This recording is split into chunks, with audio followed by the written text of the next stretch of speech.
гузашта бошад мазмун надорад, чунки агар аз ягом имкон надорад бародар, 1 август нафарое ки ба озмун роҳ дода нашуда буданд ҳуқуқ надоранд ки дар тақсимоти такрорӣ иштирок кунанд. خیر یعنی این مضمون اون دارد که نفرایی هستن که از او بالاتر داشتن چون جاها چی بود؟ تصور کردیم که 10 جا است در آسمون نه این خیلی نشنیست و از روی نه این خیلی نشنیست دیگر این که و از روی خیر میگویند راستی گپ این خیلی امکان ندارد من شما میگم که آره هم بچه هم مرکز اینترنت خدمت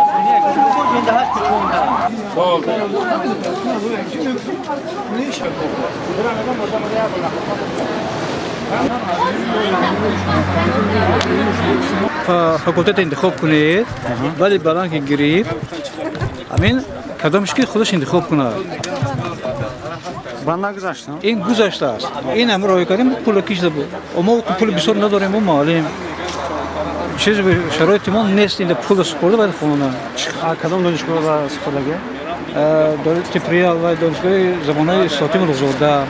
بعد زبانها دا من اونجا 3 تا فاکولته دارم من خواهی این فاکولته داشتن دیگرش ما نیستم میخونه داخل چقدر از شهر زمان 4,500 سومانی سپردم در کار اول در اونجا 1,300 چند سومانی بود سال گذشته سال باز زیاد شده است این 1,500 سومانی 4,500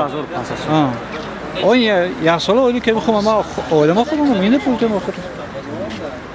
دیگرش تو من این بالش میرسه که من بودجتی دیگرش تا چرا نه به حساب نگرفتم چی میکنم این بودجه سپرده بود همش همین پولکی هم سپردگی بود بودجه هم سپردگی بود در پولکیش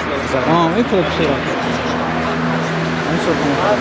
این همین سلطان بگی بالش از هم بلند و بعد این خودش انتخاب کنه آخر این مجبور هوا اونا باشدم یک چیز انتخاب کنه اما کاغذ نویسه که من همین یکم تمام از 10 انتخاب یک اون پلاکی را گذارم اوی انتخاب گفتم این باید انتخاب کنه کام در حالی که بلوش که پر رسیدند همه خلاص او این باید انتخاب کنه اونایی که کامپیوتر اینجا چی کنه هنوز از ابتدای ماه ینور از اون روزی که کارهای ترغیباتی و فهماندهی مرکز ملی تحصیل نزد پرزیدنت جمهوری تاجیکستان شروع گردید ما هم به داوطلبان هم به پدر و مادران هم به تمام اهل جامعه تاجیکستان یادآور شده بودیم که این سیستم یا اینکه نظام امتحان‌های مرکزانده داخل شوی کدام خصوصیت‌ها رو در بر میگیرد و یکی از فرقیتش از امتحان‌های معمول سالهای قبلی اون است که هر یک داوطلب میتواند که 10 اختصاص یا 10 مؤسسه تحصیلات عالی کسبی را انتخاب نماید لیکن وقتی انتخاب اختصاص و مؤسسه تحصیلات عالی کسبی آنها باید که همه جهت رو به اینابت گیرند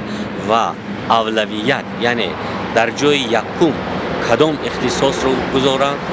یا اینکه کدام مؤسسه تحصیلات عالی کسبی را گذارند آنها خودشان باید هنوز در ماه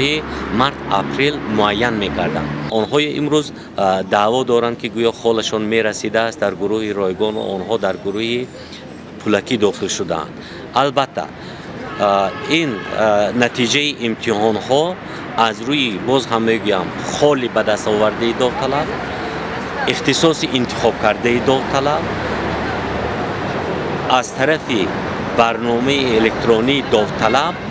تقسیم کرده شد یعنی اول کامپیوتر چی را بررسی کرد اون رو که داوطلب در جای یکم کدام اختصاص را مونده است از این خاطر اون دعوایی که میگویند که ما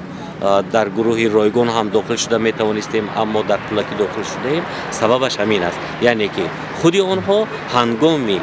پیهم گذاشتن یا که مقرر کردن اولویت اختصاصی و مؤسسه تعلیمی به خطایی راه دادند